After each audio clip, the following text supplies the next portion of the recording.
Hello price எல்லாம். இன்னைக்கு நம்ம ஒரு மேஜிக் பார்க்க போறோம். என்ன மேஜிக்னா, பொதுவா மனுஷங்க எல்லாருக்கும் என்ன சொல்லுவாங்கன்னா, எனக்கு இருக்கிற படிப்பு நிமித்தமா என்னால நிக்க முடியும் அப்படின்னு சொல்லுவாங்க.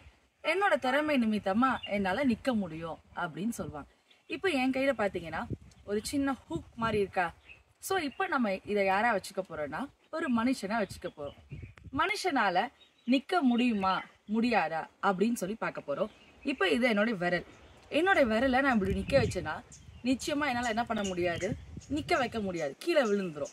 அதனாலதான் வேதத்துல சொல்லப்பட்டிருக்கு, நம்முடைய கால்களை தள்ளாட ஒட்டாமல் நம்முடைய அடிகளை சறுக்காமல் நம்மளை நிக்க வைக்கிறது யாரு அப்படின்னு பாத்தீங்கன்னா ஏசப்பா. சோ ஏசப்பாவோட துணை இருக்கும் போது நம்மால இந்த பூமியில நிக்க முடியும். இப்ப பாக்கலாமா ஒரு துணையோட நிக்க முடியுமான்னு?